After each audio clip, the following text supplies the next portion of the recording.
Guys, it's Nicole here with MommyTipsByCole. I'm back to do another pregnancy vlog. I actually missed my 15-week pregnancy vlog update. Currently, I am 17 weeks and 3 days. So I was intending to do the 15 weeks, but the last 2 weeks have been really rough. So I just didn't have a chance to film, and I figured I was already like 16 plus weeks, and I was like, you know what, I'm just gonna wait and do the 17 week and update you guys from week 13 all the way to 17. So if you didn't see by now, I updated you guys with a video on our gender reveal, and should I say it on here now, because in case you didn't watch the video, but maybe I won't say it here, and I will link the video in case for those of you that didn't see the gender reveal, so that you're surprised too. But it was an emotional gender reveal, needless to say. It was funny and emotional at the same time.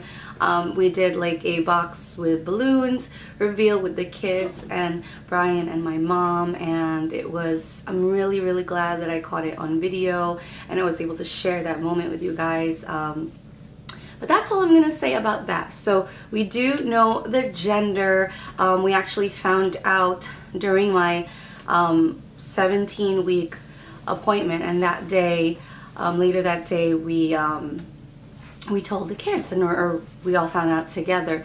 I actually had the testing a couple weeks ago, like earlier in August, but I decided to wait until I went to the doctor to get everything in an envelope and to get all my test results from the genetic testing, and everything was negative. So I'm very thankful for that, that all my blood works and testing are great. Of course, I have more to come. I have a 20-week appointment, really thorough ultrasound coming up at the end of this month. The past 3 pregnancies, I remember the 20-week being really thorough, because that's when they usually find out the gender and they have to check all of the measurements of the baby.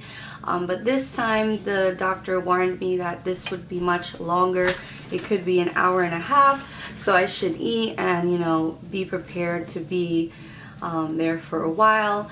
Other than that, I have another appointment scheduled for my, 4 weeks from now, and that 21 weeks, that's my 21 weeks appointment. That will be like the week after. And then I have more blood work, I think, that needs to be done prior to my ultrasound, which I have to remember to do. So that's what's good about these videos, is it's kind of like reminding myself too.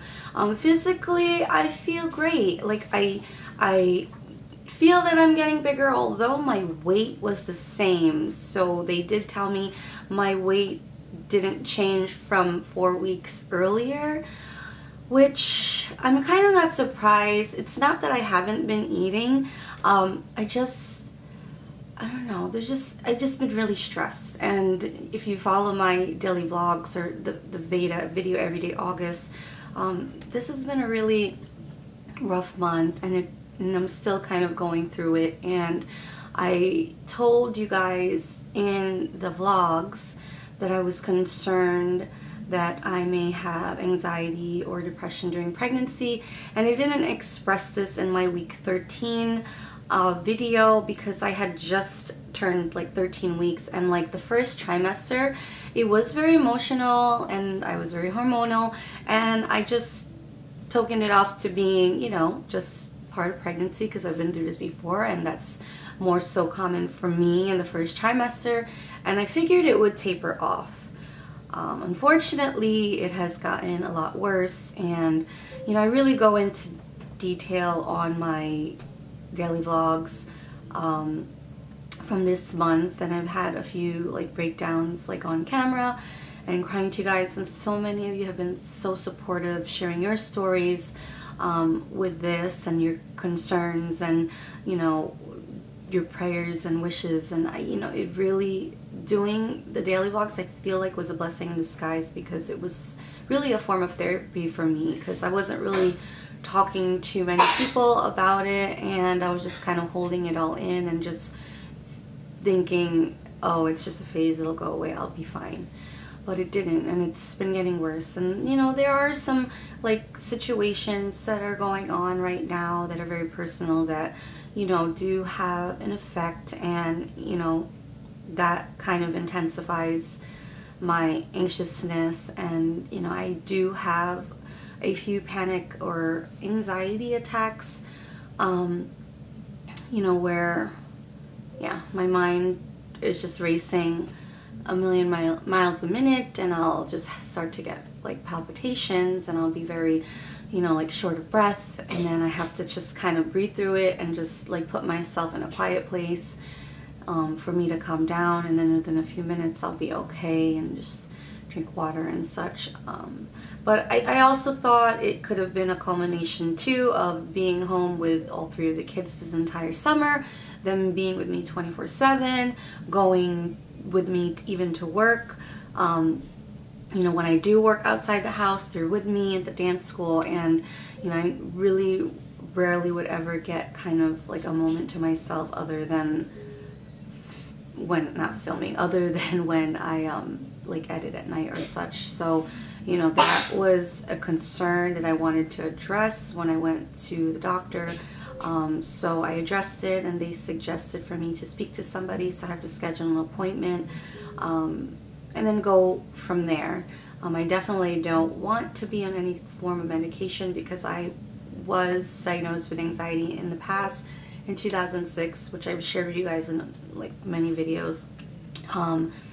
And that experience with medication was just not good. And then shortly after, I got really sick, and yeah, I just don't want to, you know, go that route as much as possible if I don't need it. I know there are some forms of medication that would be safe for the baby, but I want to just see what alternatives they have for me, you know, the natural route. And, you know, being that I was pregnant 3 times before, I never experienced it to this intensity.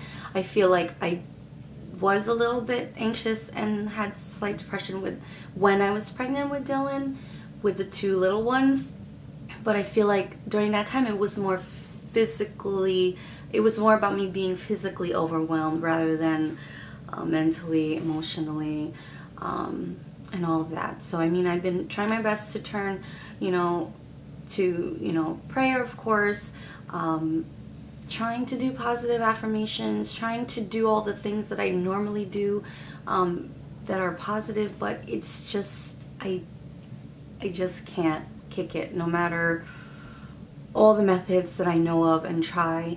I just keep kind of going down that negative route, and I just don't feel myself. Overall, I just don't feel myself. So, you know, I know my own body. I know what I've been through before. Prior to pregnancies, I know what I've experienced with my 3 pregnancies with my kids. So I know this time is different, and that's why I had to address it. And, you know, I'm glad, and even the doctor's saying she's glad that I'm able to recognize these things and being able to, you know, voice it, because I know some of you have told me that you've had a hard time, you know, even voicing that, you know, you have an issue or, you know, some kind of concern. So that's been like really the main thing since my last update. So like the past 4 weeks since my last update have been really rough, and it has gradually gotten worse.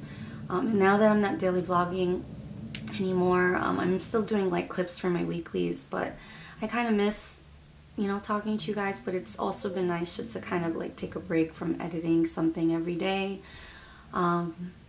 Yeah, so, you know, that's pretty much it. So I'm just, you know, taking the steps that I need to, and, you know, I'll update you guys on, you know, my appointment and, you know, everything else that happens in between now and the next update. Hopefully I can do my update by, when is that gonna be? For my 19th week, and this video is already 11 minutes long unless I cut some stuff out. Yeah, so overall that's really my main concern. As far as eating, like I said, I didn't gain, they told me I didn't gain, maybe I did gain weight, but maybe I lost some weight in between. So Why is it blinking? I hope I have space. Yeah, so I still crave the same things. It's more carbs, but I feel like my meat aversion is not as intense as it was. I do now eat meat. I did see a nutritionist, and she gave me some advice and stuff and other alternative ways to get protein, and to balance my meals better, because I know I'm not eating nearly as healthy as I was prior to this pregnancy. I'm not getting enough fruits and vegetables for sure, and it's like more carbs and, like, you know, fats and stuff like that. But I do crave like cheese and carbs such as bread, some pastas, pizza, potato, baked potato, sometimes fries, cheese fries, nachos. It just varies, and occasionally I'll have a sweet tooth, but it's not really often. I've never really like had like an extreme sweet tooth during pregnancy. Maybe more in the beginning I'll crave chocolate, but now it's kind of tapered off, and I don't really eat sweets as much, just occasionally when I have a palate for it. Other than that, the kids are back in school, and I'm hoping that will alleviate you know, some of the stress, but you know, even though with them going back for 3 days, it's still been a rough 3 days even without them home. It has helped a lot, but yeah. So that's pretty much it. I don't think there's anything else to update you guys with. I appreciate all of your support and love and private messages and snaps and yeah, just everything. It's been really a blessing sharing this with you guys, and I just want to thank you for taking the time to join our journey in this pregnancy, and we'll see you in my next video. Bye.